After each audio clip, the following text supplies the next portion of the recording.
कल को अगर मनीष सिसोदिया चोरी करेंगे तो मनीष सिसोदिया केजरीवाल का कुछ नहीं लगता, उसको जेल जाना पड़ेगा। कल को अगर कोई हमारा मंत्री चोरी करेगा, ये मेरे कोई सगे नहीं लगता, इनको जेल जाना पड़ेगा।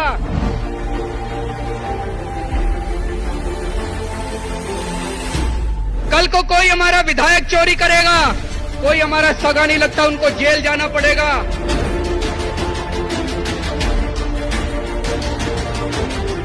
और मनीष, कल को अगर मैं चोरी करूंगा तो मैं भी तुम्हारा सगा नहीं लगता, मेरे को भी जेल जाना पड़ेगा।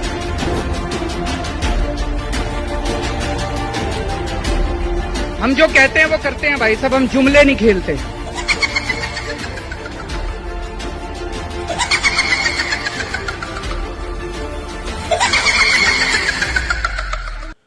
नमस्ते, मैं हूं संजय दीक्षित और आप देख रहे हैं दी जयपुर डायलॉग्स।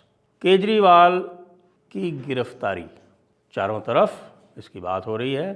देश में हो रही है, विदेश में हो रही है, आकाश में हो रही है, पाताल में हो रही है, दिल्ली में हो रही है, प्रदेशों में हो रही है। सब जगह केजरीवाल ही केजरीवाल छाए हुए हैं। लेकिन जो मैं एंगल आपको बताने जा रहा हूं, उसको सुनकर आपको यह समझ में आएगा कि यह वाकई कितना बड़ा काम और इसको पहले क्यों किया गया। मैं सबसे पहले आप लोगों से, सभी से माफ़ी चाहूँगा, क्योंकि मैं सोच रहा था कि भाई ये कार्यक्रम जो है वो 25 मई से पहले नहीं होगा। लेकिन ये 25 मई से पहले जब हुआ तब फिर मैंने तुरंत थोड़ी रिसर्च की। मैंने कहा भाई ऐसा क्या हुआ, ऐसा क्या, व्हाट वाज द टीयरिंग हरी, ऐसी क्या जल्दबाजी थी। पॉलिटिक्स में सब लोग सोच समझ के करते हैं, और विशेषकर किसी विरोधी को, जो कि एक विरोधी है भी नहीं, दिल्ली में सबको पता है कि 7-0 होने जा रहा था, तो आप ऐसा रिस्क क्यों ले रहे हैं कि जिससे कहीं मान लीजिए उसको सहानुभूति मिल जाए और दिल्ली में आपकी 1-2 सीटें ख़राब हो जाएं। तो ऐसा क्यों हुआ?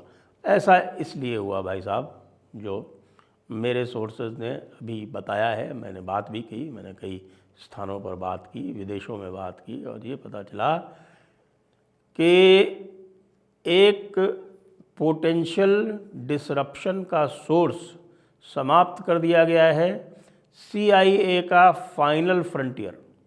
जी हाँ, लैंगली प्रोजेक्ट। लैंगली आप जानते हैं ना, CIA का जो हेडक्वार्टर है उसको लैंगली बोलते हैं। तो लैंगली प्रोजेक्ट जो है उसको 10 फीट नीचे गाड़ दिया गया है।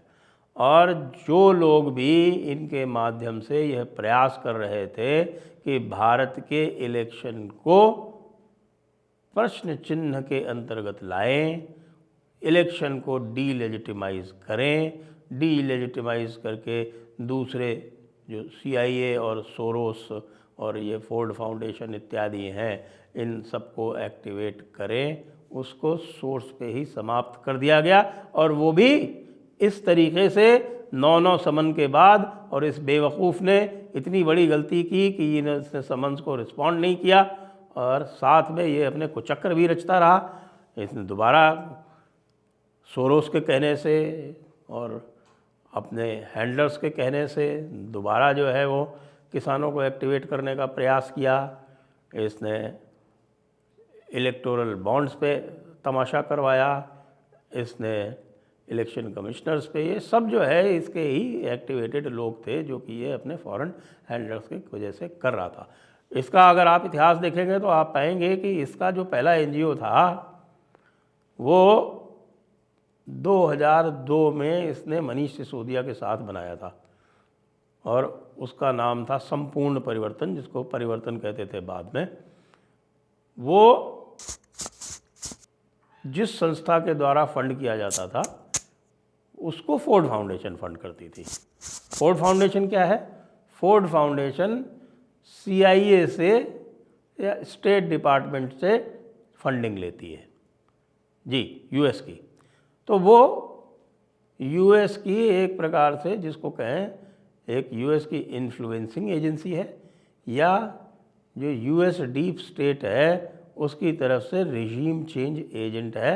अपने फेवर की रिजीम्स बनाना, उनको अपने फेवर में कन्वर्ट करना, और यदि वो आसानी से कन्वर्ट ना हो तो उनको बदल देना। इसके लिए फोर्ड फाउंडेशन और एमनेस्टी इंटरनेशनल जैसी संस्थाएं काम करती हैं। उसके बाद फोर्ड फाउंडेशन इसको डायरेक्टली फंड करने लगी। फिर 2006 में इसने कबीर नाम की संस्था बनाई, उसको पहले दिन से फोर्ड फाउंडेशन फंड करती थी। बीच में इसको मैग्सेसे अवार्ड मिल गया। मैग्सेसे अवार्ड मिलके इसकी इमेज को बिल्टअप करने की कोशिश की गई। मतलब ये CIA और यानी लैंगली और स्टेट डिपार्टमेंट इसको बहुत लंबे समय से इसको अपनी एक एसेट के रूप में तैयार कर रहे थे। 1999 से ये काम चालू हो गया था। मैग्सेसे अवार्ड, जो मैग्सेसे अवार्ड की फाउंडेशन है, उसको कौन फंड करता है? Ford foundation. बाद में कबीर नाम की संस्था बनाई, उसको कौन फंड कर रहा था? पहले दिन से फोर्ड फाउंडेशन। तो भाई ये जो फोर्ड फाउंडेशन का एजेंट था, इन्होंने फिर बाद में स्कीम बनाई, क्योंकि कांग्रेस बाकी तो ठीक थी, लेकिन सोनिया गांधी के और मनमोहन सिंह के अंडर में वो पूरी तरह से कंप्लाइंट नहीं थी, क्योंकि उन्होंने जाके चाइनीज़ कम्युनिस्ट पार्टी से समझौते भी कर लिए थे। और जो उनका मूर्ख राजकुमार था, वो अजीब अजीब सी मूर्खता की बातें करता था, तो उनको कोई होशियार व्यक्ति चाहिए था, जो जिस प्रकार से लेनिन ने वेस्टर्न फोर्सेस के बिहाफ पे सोवियत यूनियन को पूरा अंदर से खोखला करके और ख़त्म कर दिया, उसी तरह से उनको यहाँ पर भी इस वक्त एक स्मार्ट आदमी चाहिए था। वो स्मार्ट आदमी उनको मिल गया केजरीवाल के रूप में। उसको उन्होंने पूरी तरह से आगे किया, और वो इतना स्मार्ट निकला कि उसने इंडिया अगेंस्ट करप्शन जैसा मूवमेंट चला के और एक भोले भाले अन्ना हजारे को पकड़ के इंडिया अगेंस्ट करप्शन चला के बाकी उसको किनारे करके और एक सरकार बना ली। भले ही दिल्ली में बनाई हो, लेकिन सही बताएं तो CIA स्टेट डिपार्टमेंट का इससे अधिक सफल प्रोजेक्ट भारत में इससे पहले कभी नहीं रहा। सोवियत यूनियन का प्रोजेक्ट थे नेहरू बाबा, लेकिन नेहरू बाबा इस प्रकार से नहीं थे जिस प्रकार से ये केजरीवाल जो बन के उभरा। तो ये अब धीरे धीरे जब पता चला, तब इसका जो ऑपरेशन है वो शुरू हुआ। बीच में इसने दिल्ली गवर्नमेंट पे पूरा कर लिया, पंजाब जीत लिया, अनलिमिटेड इसकी फंडिंग थी। लेकिन जैसे जैसे भारतीय जनता पार्टी ने जो फॉरेन सोर्सेज थे फंड्स के, उनको टाइटन अप करना आरंभ किया, तब इनको समस्या आनी शुरू हो गई। पहले एमनेस्टी इंटरनेशनल बैन हुआ। एमनेस्टी इंटरनेशनल के साथ इनके बड़े क्लोज लिंक थे। एमनेस्टी इंटरनेशनल बंद होने से इनको जब दिक्कत आई, तब इन्होंने ये एक्साइज वाला घोटाला करने की सोची, और उसमें हमारे जो साउथ वाले लोग थे, जो साउथ की लॉबी थी, वो बिल्कुल, क्योंकि वो इस तरह के काम करते रहे हैं, इस तरह के काम बड़े नॉर्मल तरीके से तमिलनाडु, अनडिवाइडेड आंध्र प्रदेश और बाद में आंध्र प्रदेश, तेलंगाना, वहाँ पे बड़ी सरलता से, सहजता से होते रहे हैं। और ये हमारे जो ये मंगंटू श्रीनिवासलू रेड्डी हैं और उनके पुत्र मंगंटू राघव रेड्डी, ये दोनों जो हैं, वो जो राघव रेड्डी तो बाद में आपको पता है वो अप्रूवर ही बन गए। तो इनके कारण भाई, इनके कारण हमारे श्री केजरीवाल जी 008 वो फंस गए चक्कर में, उनको लालच आ गया। और जैसा लोग बता रहे हैं कि उस टाइम उनको गोवा इलेक्शन लड़ना था। गोवा इलेक्शन लड़ने के लिए उनको पैसे की आवश्यकता थी, इसलिए उन्होंने ये पूरा घोटाला किया। बाद में जब उनको गुजरात इलेक्शन लड़ना था, गुजरात और पंजाब का इलेक्शन, गुजरात का इलेक्शन पंजाब के बाद हुआ था, तब तक उनके पास पंजाब सरकार आ चुकी थी, तो गुजरात में उसकी उनको इतनी आवश्यकता नहीं पड़ी। लेकिन गोवा इलेक्शन लड़ने के लिए 100 करोड़ रुपए जो थे, ये कि कविता ने इनको इस एवज में दिए कि एक तो 3 काम हुए उसमें, जो वायलेशंस जो है ना वो अकेले नहीं है, इसीलिए CBI भी साथ में लगी है।